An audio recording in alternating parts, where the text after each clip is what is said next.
안녕하세요. 공인중개사 시험을 과목별로 정리하는 시간, 시니어를 위한 공인중개사 마스터입니다. 부동산 공법을 공부할 때는요, 꼭 개정사항을 확인해가면서 공부하는 게 중요한데요. 매년 이 법들이 개정되는 부분들이 상당히 많기 때문에 좀 틈틈이 어떤 부분들이 바뀌었는지 정확히 알아놓고 공부하는 게 중요합니다.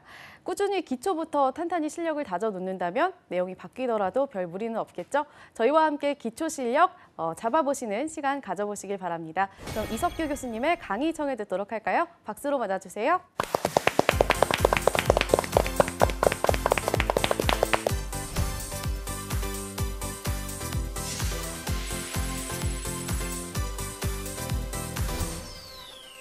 안녕하십니까. 부동산공법 이석규입니다. 오늘은 건축법 제2강을 하겠습니다. 건축법이 양이 워낙 많은데 그래도 문제 출제될 때 지문들이 짧으니까 조금만 공력을 들이면 점수를 고득 좀 할 수 있다는 것. 오늘 2강은 건축법 적용 대상 지역에 대해서 얘기를 하고 그다음에 건축허가, 가장 중요한 허가, 그 허가권자하고 신고 대상, 그 다음에 건축허가 관련된 허가 사전 승인 받는 것, 그 다음에 허가를 못하게끔 제한, 이 부분은 출제가 가장 많이 되는 부분이죠. 그 다음에 이제 건축허가 받은 걸 취소하는 것. 자, 이 중심을 하는데 건축법에서 아마 오늘 수업이 출제 빈도가 가장 높을 겁니다. 그래서 건축법에서는 기본적으로 적용 대상을 공부를 할 때 일단은 전면 적용이란 말의 의미를 아셔야 돼요. 그 다음에 이제 제한 적용이라 해서 요 전면 적용 구역이란 것은 건축법의 부치까지 모든 건축법이 여기서는 다 적용받는다. 모든 건축법을 다 지켜야 된다는 얘기예요. 그러면 머릿속에 이거는 암기를 하셔야 되거든요. 용도가 도시지역으로 지정된 곳, 그러면 우리가 알고 있는 관리지역, 그 다음에 농림지역, 자연환경 보전지역은 이제 기초할 때 다 배웠단 말이에요. 그러면 도시지역이 아닌 곳은 건축법 적용을 몇 가지를 빼주는데 도시지역인 곳에서는 모든 건축법을 다 적용을 받는다. 그 다음에 도시지역이 아니어도 지구단위 계획구역이 지정됐다든가 도시지역도 아니고 지구단위 계획구역도 아닌데 행정구역이 동 또는 읍지역까지는 모든 건축법을 다 준수해야 됩니다. 그러니까 전면 적용이라고 그러면 동읍 단위까지. 섬지역이라면 인구가 500명 이상의 섬지역에서는 건축법 다 적용을 받습니다. 건축법 위반하면 처벌하겠다는 얘기예요. 그러면 전면 적용지역이 아니다라는 얘기는 도시지역이 아니고 지구단위 계획구역도 안 묶였는데 행정구역이 동읍이 아닌 면리 이하 시골 또는 서민대 인구 한 150명 정도밖에 안 살아. 그런 데서는 굳이 모든 건축법을 적용할 이유가 없다는 얘기예요. 그래서 전면 적용 지역이 아닌 곳에서는 일부 규정을 빼줍니다. 요 내용인데 요 내용을 준수하지 않아도 된다는 얘기예요. 그러면 객관식 시험에서는 이 부분이 문제가 좀 약간 애매하게 나오는데 다음은 건축법 전면 적용 구역이 아닌 곳에서는 적용되지 않는 내용인데 그에 해당하지 않는 걸 찾아봐라 이렇게 나오는 거예요. 그러니까 이제 대지와 도로와의 관계라고 해서 건축물의 대지는 2m 이상을 도로에 접해야 된다라는 그 규정, 도로 지정 폐지 변경할 때 이해관계인들의 동의 받으라는 그 규정, 그러니까 이걸 외울 때 도로 관련된 규정 2가지, 그 다음에 건축선 지정하는 것 다음 시간에 배울 텐데 건축선에 따른 건축 제한 받는 것. 그러니까 우리가 소요너비 미달하는 도로가 있다 하더라도 건축물 지을 때 대지 안쪽으로 일정 거리 들어갈 필요가 없다는 얘기예요. 그러면 전면 적용지역이 아닌 곳에서는 이 도로 관련된 규정이나 건축선 관련된 것도 2가지. 이 규정들은 적용하지 않는다는 얘기는 안 지켜도 된다는 얘기예요. 그래서 도로 관련된 거 2개, 건축선 관련된 거 2개 하면 쉽게 외워지니까 그 다음에 방화지구 안의 건축물, 즉 방화지구 안에 서는 건축물을 내화 불연으로 하세요라고 규정하고 있는데 그런 규정은 안 지켜도 된다는 얘기예요. 그 다음에 대지의 분할 제한에서 용도 지역별로 일정 면적에 미달되게 분할하지 마시오라고 하는 그러니까 이 6개 규정은 전면 적용직이 아닌 시골에서는 굳이 지킬 필요가 없다는 것. 그러면 이 규정을 1. 대지와 도로와의 관계, 그 다음에 건축선 지정, 그 다음에 방화지구 안의 건축물, 대지의 분할 제한이라고 4개 내고, 그 다음 여기다 건축물의 높이 제한이라고 해서 정답 찾아라 이렇게 내는 거예요. 그러니까 문제가 어떤 식으로 나오는지 알고 공부하면 답이 보이는데 그냥 외우는 사람들이 있다 이 말이에요. 그래서 이 6개 규정은 전면 적용직이 아닌 곳에서는 적용하지 않는다. 지킬 필요가 없는 내용이다. 그래서 도로 관련된 거 2개, 건축성 관련 2개, 방화지구, 대지 분할 제한이라고 외워놓으면 금방 외웁니다. 외워서 답 하나 딱 찾는 거예요. 그 다음 건축 허가 등에서 건축을 할 때는 여기 나오는 허가도 있지만 신고 대상도 있어요. 원래는 허가를 받아야 되는데 건축물의 건축, 대수선, 아까 건축의 5가지, 지난 시간에 5가지 대수선 행위 있었단 말이에요. 하는 자들은 허가를 받으세요라고. 자, 이 허가권자는 따로 세부적으로 해야 되고 일반적으로는 건축 허가를 받아야 됩니다. 그런데 신고 대상이 있어요. 이제 시험이 자주 나오는데 양이 너무 많아서 반복을 할 수밖에 없는데 건축 신고 대상이라는 얘기는 원래가 허가를 받지만 대통령령으로 이 정도 내용은 허가 안 받고 신고서만 제출하면 짓게 해주겠노라 그 얘기예요.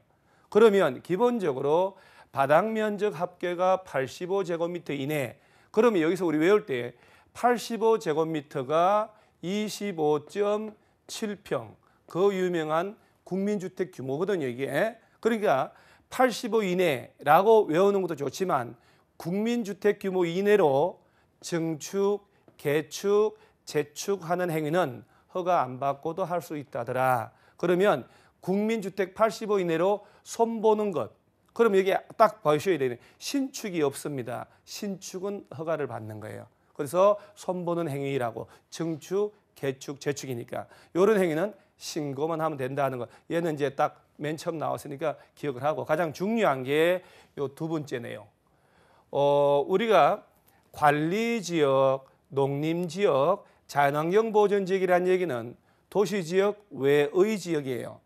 이 도시 외의 지역에서 연면적이 200제곱미터 미만이고 층수 3층 미만인 건축물 건축할 때는 신고만 하면 돼요. 자, 여기서 이제 보셔야 돼요. 만약에 관리지역에서 연면적 200제곱미터 미만인 건축물 지을 때 신고 대상이다라고 나오면 틀려요. 자, 여기서 법조문이 미만이고 3층 미만으로 됐기 때문에 면적과 층수의 규제가 중복으로 충족해야 된다는 거.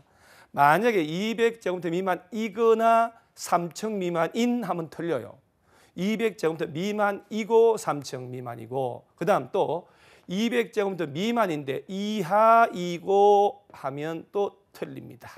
이하는 자기 자신의 값을 포함을 하기 때문에 그래서 법 규정을 공부할 때는 치밀하게 하는 연습을 하셔야 돼요. 그래서 도시 외 지역에서 연면적 200제곱미터 미만이고 층수 3층 미만인 건축물은 허가 안 받고도 신고만으로 지을 수 있다. 다만 203층 미만이고 도시 외 지역이라도 지구 단위 계획 구역이 지정됐다든가 방제지구로서 요건 갖춘 곳이라면 허가를 받습니다. 그러면 시험에 낼 때 어떻게 내냐면 지구 단위 계획 구역 지정된 관리 지역 안에서 200 미만이고 3층 미만인 건축물은 신고 대상이다 하면 지문이 그럴듯하지만 틀렸죠. 지구 단위 계획 구역이 묶여버리면 허가를 받아야 되거든요. 200 미만이고 3층 미만이라 하더라도. 그래서 도시 외 지역에서는 이 면적과 층수를 기준 알아놓으시고 그 다음에 연면적 200 미만이고 층수 3층 미만인 건축물 아까 나왔지 않습니까? 도시 외 지역은 신고 대상이라고 의 대수선 행위도 당연히 여기서도 신고니까 얘도 신고 대상이에요.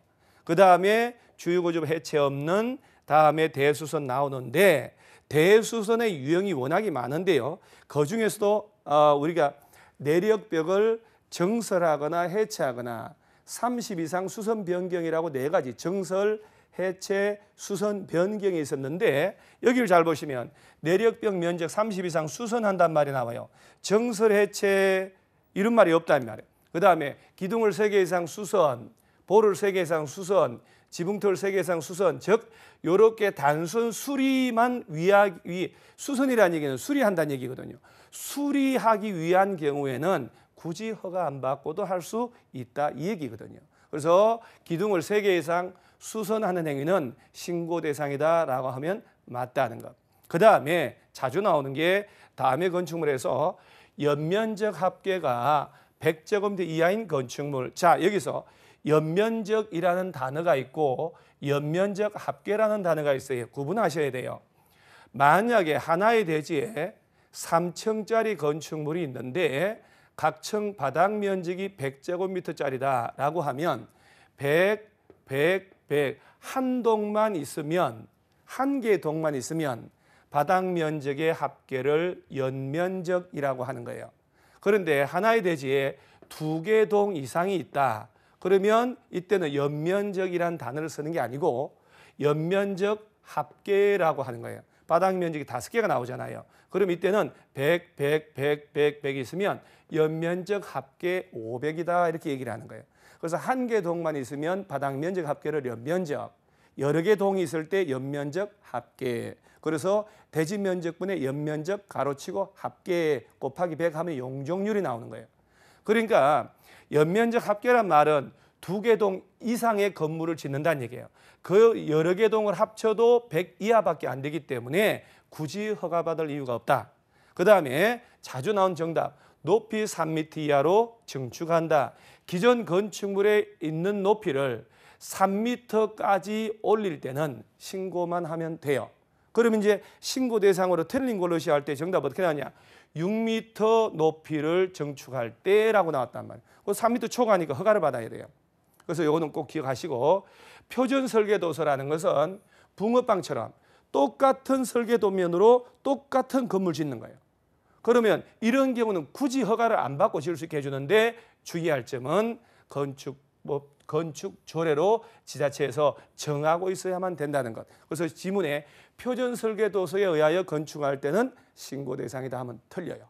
건축 조례가 정하고 있을 때 반드시 묶여서 나와야 돼요.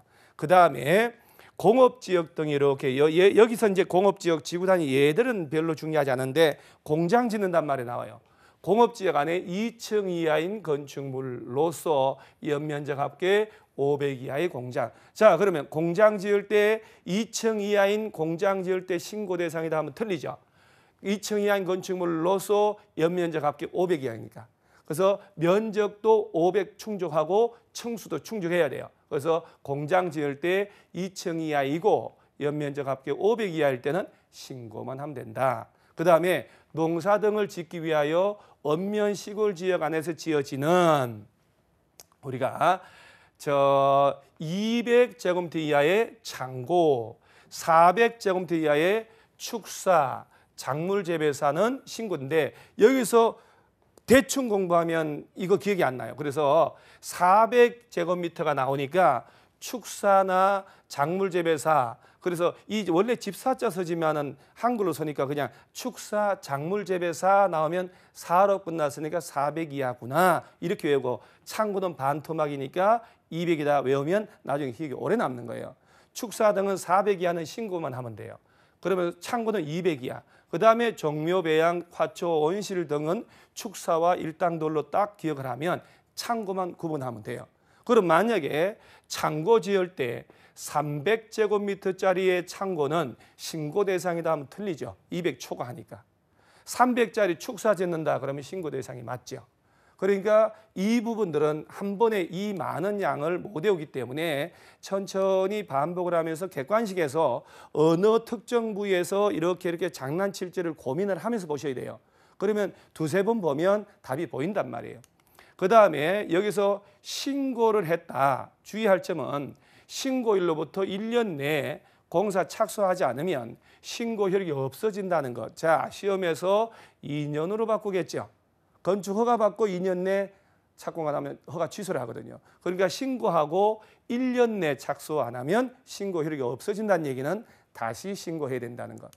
그다음에 허가권자를 반드시 기억을 하셔야 될 점은 세종시에서는 세종시장이, 제주도에서는 제주도지사 빼고 나면 시장, 군수나 구청장. 그럼 구청장이라는 얘기는 특별시나 광역시 안에 얘기하는 거예요.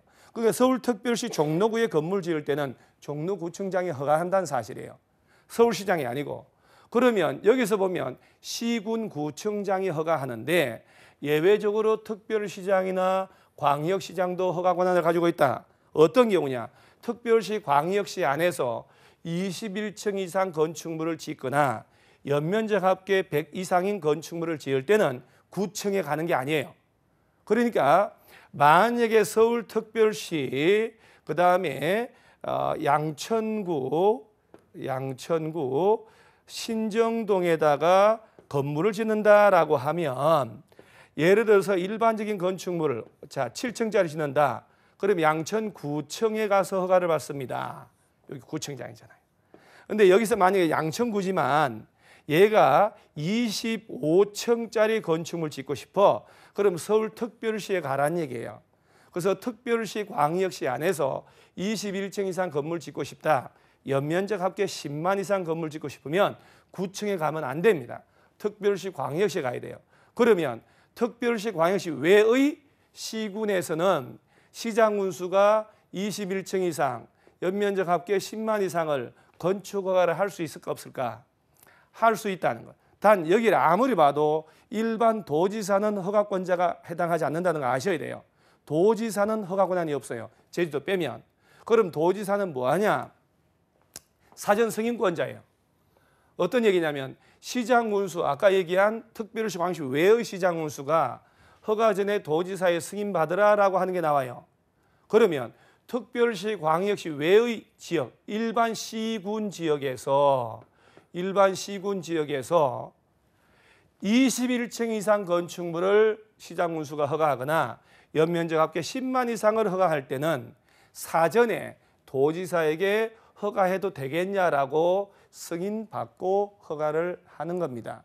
그러면 예를 들어서 우리가 경기도 부천시에서 부천시단 건축물을 짓는데 이 건축물을 105층짜리 건물을 짓고 싶다. 그러면 누구한테 허가를 받을까? 당연히 동장한테 가는 거 아니란 말이에요. 105층짜리 건물 지을 때 부천시장한테 갈까요? 경기도지사한테 갈까요? 사람들은 21층 넘어가니까 경기도지사한테 허가받는 줄 아는데 그게 아니란 사실이에요. 그러면 특별시, 광역시 아닌 시군에서는 21층 이상 10만 이상을 직접 부천시에서 허가를 하긴 한다는 얘기예요. 부천시에 허가를 받는데 부천시장은 사전에 경기도로부터 허가해도 되겠냐라고 사전에 승인받으라고 하는 거예요. 근데 이걸 공부를 대충 하니까 도지사에게 허가를 받는 줄 알고 자꾸 문제를 푸는 거예요. 그래서 사전 승인 받는 게 요 두 가지 하고 그다음 나머지도 있는데 나머지는 기초 강의에서는 지금 안 해도 괜찮고 잘 나오지도 않고 요 부분을 주의를 하셔야 돼요. 그래서 특별시, 광역시 외의 시군에서는 21층 이상이거나 연면적 합계 10만 이상을 직접 허가를 하긴 한다는 얘기. 사전에 그러나 허가 전에 도지사에게 승인받는다는 사실 알아놓으셔야 돼요. 그다음에 여기서 이제 허가권자하고 가장 중요한 게 허가나 착공을 못하게 제한하는 것. 객관식에서 이 부분은 너무너무 자주 나오는 부분이기 때문에 조금 주의를 잘 하셔야 돼요. 자, 예를 들어서 국토교통부 장관은 허가 권한이 없어요. 주무부처 장관이거든요. 국토에 관련된. 국토교통부 장관은 국토관리상 필요하거나 주로 법조문은 주무부 장관이 국방, 문화재, 환경보전, 국민경제상 필요하다고 요청한다. 자, 이 규정이 예를 들어서 서울시에서 85층짜리 건축허가를 해준다. 건축물이 들어서면 군 기지하고 너무 가까워. 그럼 국방부에서 요청이 들어와요. 그걸 허가를 하게 되면 우리 군사기밀 다 노출되기 때문에 국토교통부 장관님 그 서울시장한테 허가를 못 내주게 하세요라고 한단 말이에요. 그러면 국토교통부 장관한테 가서 요청을 하게 되면 국토교통부 장관은 허가권자가 누구라도 너 허가하지 말라고 제안한다는 얘기예요. 자, 그러면 국토교통부 장관은 허가권자가 누구라도 다 제한할 수 있다. 시군구, 세종시, 제주도, 특별시, 광역시 다 제한할 수 있어요. 자, 여기서 직접 국토관리상 필요해서 제한할 수도 있고 주무부 장관이 요청하는데 이걸 주무부 장관이라고 내질 않고 국방부 장관이 요청하는 경우라고 내는 거예요. 같은 말이에요. 환경부 장관이 요청할 때 주로 이때 허가 못하게 해달라고 제안하는 것은 국방부나 국방상 목적이나 환경, 그 다음에 문화재 때문에 요청이 들어와요. 자, 그런데 작년 문제 교육감이 요청했을 때라고 해서 정답 처리한 점. 교육감은 주무부 장관이 아니지요. 교육부 장관이 요청할 때라고 해야 되는 거예요. 그러니까 아무것도 아닌 건데 슬쩍 바꿔놓고 답 찾으라라고 하는 거예요. 그 다음에 시도지사는 아래 것들 시군구청장이 함부로 남용을 해서 허가하는 걸 막으려고 허가를 못하게 하는 거예요. 그래서 지역계획이나 도시군 계획상 필요하다면 시도지사가 자 그렇다면 이 시도지사 속에는 특별시하고 광역시가 포함됐단 말이죠. 그러면 특별시장은 25개 구청장들한테 너 허가하지 말라고 제안할 수 있다는 얘기예요. 그러면 광역시장은 인천광역시 관내 구청장들한테 허가하지 말라고, 경기도지사는 경기도 관내 시장 군수한테 허가하지 말라고, 그다음에 얘들은 여기서 이제 금지시킨단 말이에요. 그래서 하급 행정청의 권한을 못하게 하는 거예요.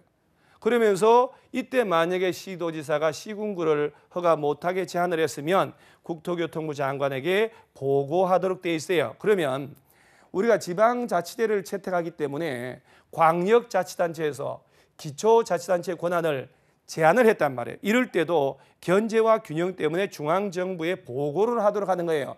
그래서 중앙정부인 국토교통부에서 볼 때는 과도하다고, 왜? 소속 정당이 다를 수 있거든요. 시도지사가 소속한 정당과 시군구 정당 공천제이기 때문에 시군구에서 소속한 정당이 다를 수 있다는 얘기예요. 그래서 감정적으로 제한하고 할 수 있거든요. 그래서 과도하다라고 하면 제한을 해제하라고 명할 수 있는데, 여기서 이러한 규정이 객관식에서 어떻게 나오는지 한번 예를 들면, 시도지사는 시군구청장의 허가를 제한할 때 미리 국토교통부 장관에게 승인을 받아야 한다라고 지문 틀리게 낸 거예요. 허가를 못하게 제한할 때는 승인받을 이유가 없죠. 아까 승인받는 것은 나왔기 때문에 지문을 내는 거예요. 일반 시장 군수가 21층 10만 넘는 걸 허가할 때 허가 전에 사전 승인받는다는 얘기지, 밑에 시군구의 권한을 제한할 때 승인받는 이유가 없거든요. 단 제한을 하고 난 다음에 가서 보고를 해야 된다는 이 규정을 살짝 바꿔서 답 처리를 하는 거예요.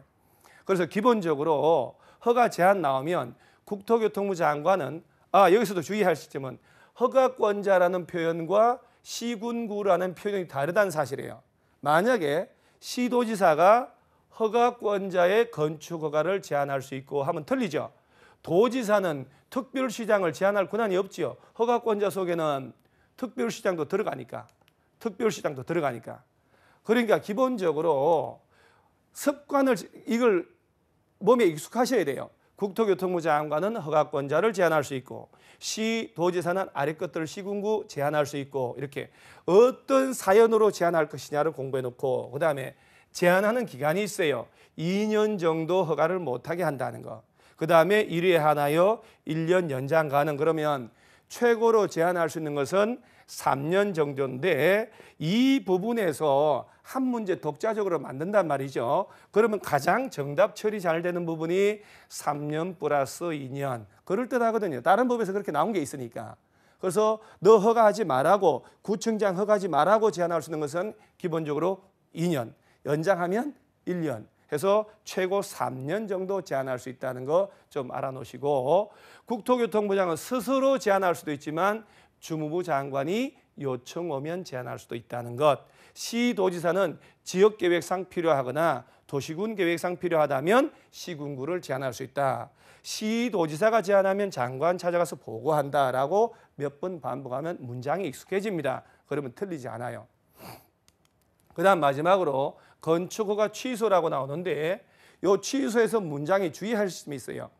건축허가를 취소할 수 있다라고 지문 내면 열에 4-5명은 맞다라고 합니다. 반드시 취소 사유가 있으면 필수적 취소 사유, 취소하여야 한다라고 돼 있어요. 그래서 예를 들어서 허가를 받고 2년이 되도록 착수하지 아니하면 자, 건축 허가를 취소할 수 있다라고 내면 너무 문장이 말끔하기 때문에 다 맞다고 해요. 그래서 건축 허가 받고 2년 내 공사 착수 안 하면 허가를 반드시 취소를 하여야 한다는 것. 자, 여기서요. 개별 건축물을 지을 때 보통 건축물은 건축 허가를 받아요. 자, 그러나 주택을 지을 때는 주택을 30세대 이상 지을 때 주택법을 적용해요. 30세대 미만은 건축법 적용을 해요. 그러면 만약에 25세대짜리 연립주택을 지을 때는 건축 허가를 받아요. 그럼 얘는 2년 내 착수 안 하면 취소를 해요.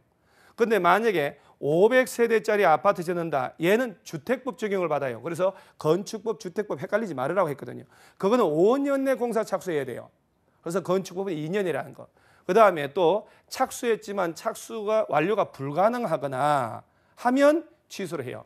반드시 허가 취소 나오면 취소를 의무적으로 해야 된다는 사실. 2년 내 공사 착수 안 하면.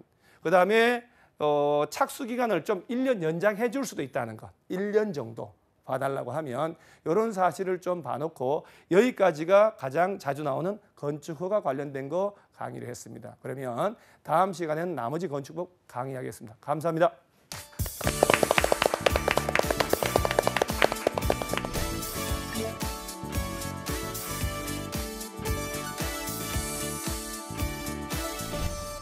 네, 이석규 교수님의 열띤 강의 잘 들었습니다. 오늘은 건축법 중에서도 이 건축 허가에 대해서 좀 중점적으로 다뤄봤는데요.